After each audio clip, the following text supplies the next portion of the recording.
Hello friends, welcome to Simplified Civil Services. Let's continue the discussion of UPSC Prelims answer की 2024। पहले part में हम लोगों ने फर्स्ट टू 25 क्वेश्चंस सॉल्व किए थे। नेक्स्ट पार्ट में 26 से 50 के अराउंड क्वेश्चन सॉल्व करेंगे। Let's start with question number 26. Who of the following is the author of books The India Way and Why Bharat Matters? ठीक है, स्टैटिक क्वेश्चन था। अगर आप लोगों ने थोड़ा सोशल मीडिया चलाया होगा तो आपको ये बन जाएगा। कभी कभी सोशल मीडिया चलाने के भी बेनिफिट्स होते हैं, या फिर आप स्टेट पीसीएस की तैयारी कर रहे होंगे तो उसमें इस तरह के क्वेश्चंस आते हैं। तो इसका आंसर डायरेक्टली आपका हो जाएगा आंसर डी। एस जयशंकर हमारे एक्सटर्नल अफेयर मिनिस्टर हैं, उन्होंने ये बुक्स लिखी हैं। तो ये आंसर क्या होगा इसका? Correct answer D. Next question है, consider the following pairs, country and reason for being in news. Argentina worst economic crisis, ये मैंने अपने एडिटोरियल एनालिसिस में भी डिस्कस किया है। पहला ऑप्शन करेक्ट होगा। सूडान कन्फ्लिक्ट के बारे में भी हम लोगों ने डिस्कशन किया था, war between the country regular army and paramilitary forces. Option 2 भी करेक्ट होगा। Turkey rescinded its membership of NATO. तो नाटो से किसी भी मेंबर को बाहर करने के लिए कोई प्रोविजंस नहीं है। रिसेंटली न्यूज़ में ज़रूर था कि टर्की को बाहर कर देना चाहिए नाटो से, लेकिन ऐसे कोई प्रोविज़न नहीं है, तो ये ऑप्शन आपका गलत हो जाएगा। So the right answer will be Bombay. Only 2 pairs are correct. Next है आपका, consider the following statements. Assertion और रीजन वाला क्वेश्चन है। Sumed pipeline is a strategic route for Persian Gulf oil and natural gas shipment to Europe. बिल्कुल सही है। Sumed pipeline जो है एक स्ट्रेटेजिक रूट है, पर्शियन गल्फ ऑयल और नेचुरल गैस को शिपमेंट करता है। कहाँ पर? यूरोप में। सुमेट pipeline connect the Red Sea with Mediterranean Sea. So दोनों ही आपके स्टेटमेंट करेक्ट हो जाएंगे। तो मोस्ट लाइकली इसका आंसर ए या फिर बी हो सकता है। हमारे हिसाब से इसका आंसर ए होना चाहिए। So option A Agra is correct. Next है question number 29। Consider the following statement. The Red Sea receives very little precipitation in any form. बिल्कुल सही बात है।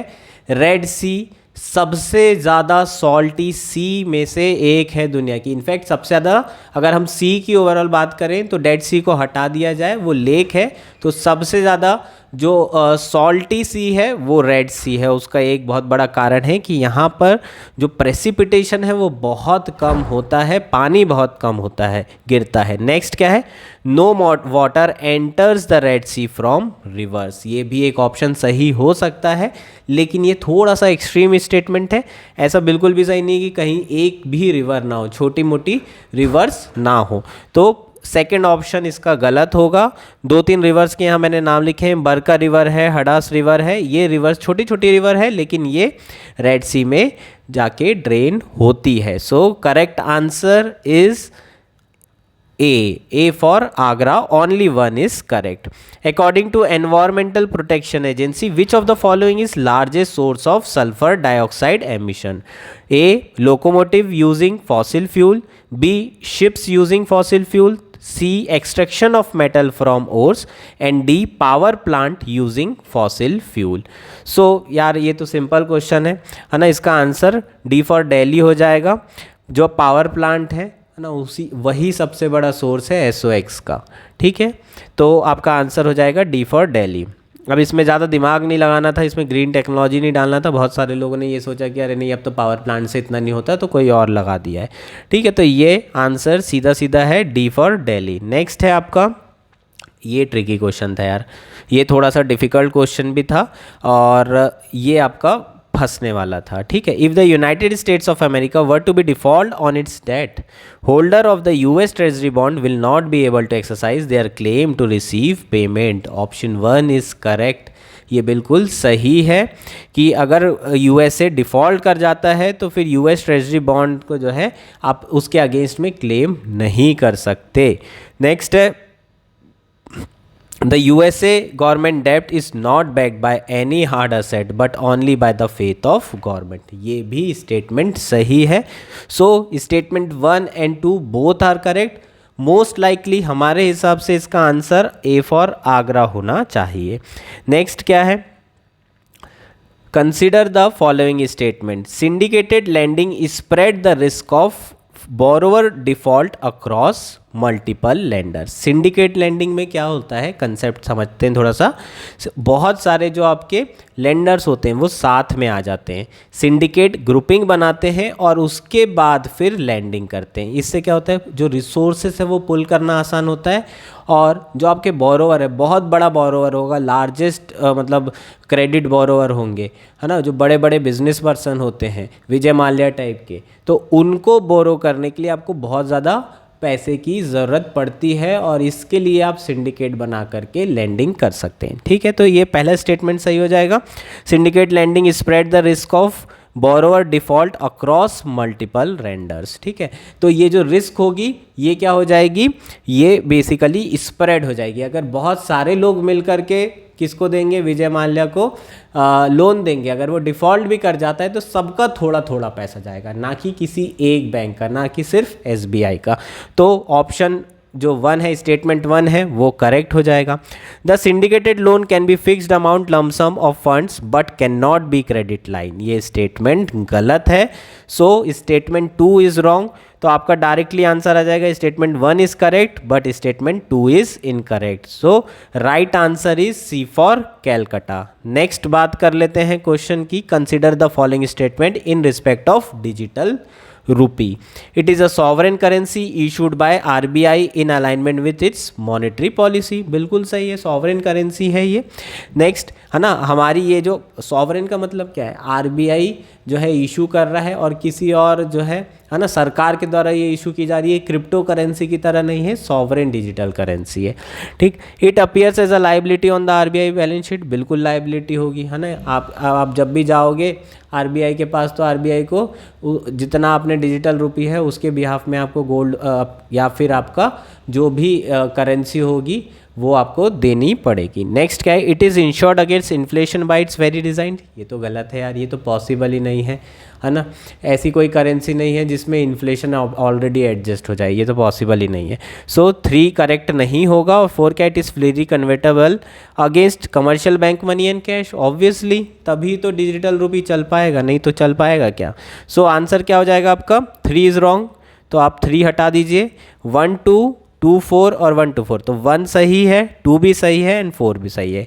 So right answer will be D. So most appropriate इसका जो option सही होगा वो डी फॉर दिल्ली होगा। नेक्स्ट क्या है, with reference to ancient India Gautam Buddha was generally known by which of the following epithets.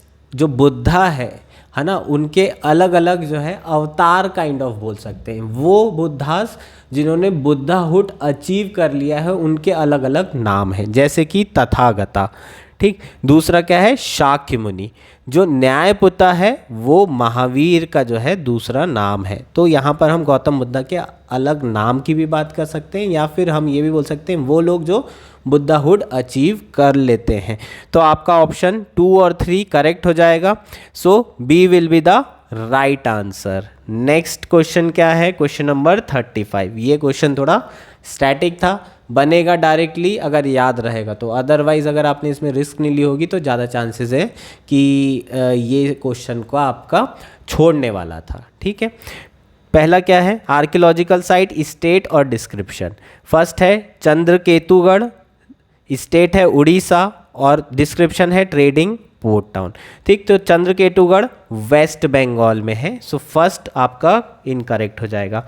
1 incorrect हो गया, तो ये 1 4 एंड 1 2 दोनों हट जाएंगे। अब 2 3 और 3 4 में से एक है इनाम गांव महाराष्ट्र में, चालकोलिथिक साइट। यार ये पता था, ठीक है।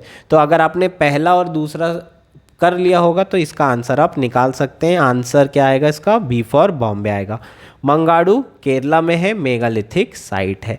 सालिहुंदम आंध्र प्रदेश में ज़रूर है लेकिन ये बुद्धिस्ट साइट है, ओपन श्राइन्स है। ठीक है, रॉक कट केव यहाँ पर नहीं है। सो डी जो 4 होगा वो सही नहीं होगा, डी ऑप्शन सही नहीं होगा, सी ऑप्शन सही नहीं होगा, ए ऑप्शन सही नहीं होगा। आंसर जो करेक्ट होगा वो बी फॉर बॉम्बे होगा। नेक्स्ट क्या है, नेक्स्ट क्वेश्चन तो यार सबसे इजी क्वेश्चन था, मैंने आपको कई बार बोला है विजयनगर से अगर क्वेश्चन आता है, ठीक है, और अगर आपको कृष्णदेवराय ऑप्शन में दिया हुआ है तो आंसर कृष्णदेवराय ही होगा। Who among the following rulers of the medieval India gave permission to the Portuguese to build a fort at Bhatkal? Answer is Krishnadevaraya. ये यूपीएससी का फेवरेट ऑप्शन है। अगर ऑप्शन आपको कृष्णदेवराय दिख जाए या फिर हम्पी दिख जाए तो यही आंसर होता है। 36 का आंसर होगा A for Agra. Next question क्या है? With reference to revenue collection by Cornwallis, consider the following statement. Under the Rayatwari system of revenue collection, the peasants were exempted from revenue payment in case of bad harvest or natural calamities. ठीक, अगर हम standard की बात करें, है ना, general जो standard था, तो फ्लड आते थे उसके बाद भी जो किसान होते थे उन्हें लैंड रेवेन्यू देना पड़ता था अंडर रैयतवाड़ी सेटलमेंट। कुछ कुछ केसेस हमने देखे हैं जहां पर किसानों का जो पेमेंट था वो पोस्टपोन कर दिया गया था, लेकिन बाय एंड लार्ज अगर हम स्टैंडर्ड की बात करें तो फर्स्ट ऑप्शन जो है आपका क्या होना चाहिए? रॉन्ग होना चाहिए। ठीक है, क्योंकि स्टैंडर्ड में जब फ्लड भी आते थे तब भी किसानों से पैसा लिया जाता था। नेक्स्ट है, under the permanent settlement in Bengal if zamindar fail to pay his revenue to the state on or before the fix date he would be remove from his zamindari. So second option क्या हो जाएगा? करेक्ट हो जाएगा। B for Bombay इसका right answer होगा। Next question है 38, consider the following statement, there are no parables in Upanishad. ये तो यार गलत होगा, है ना, पूरी उपनिषद पैराबल से भरी हुई है, अलग अलग स्टोरीज हैं, क्वेश्चन आंसर फॉर्म में पूरा डिस्कशन दिखाई होता है उसमें, तो पहला स्टेटमेंट तो यार ऑब्वियस है और ये गलत होगा। उपनिषद्स वर कंपोज्ड अर्लियर देन पुराण्स, बिल्कुल, ये भी आपको पता होगा, पुराण तो बहुत बाद में आई है, 13-14 सेंचुरी इस समय का जो है पुराण है। उपनिषद्स तो बहुत पहले के, बहुत पहले। ठीक, तो वेदास के बाद उपनिषद ही थे। ठीक, तो आपका बी फॉर बॉम्बे हो जाएगा इसका आंसर। नेक्स्ट क्वेश्चन क्या है?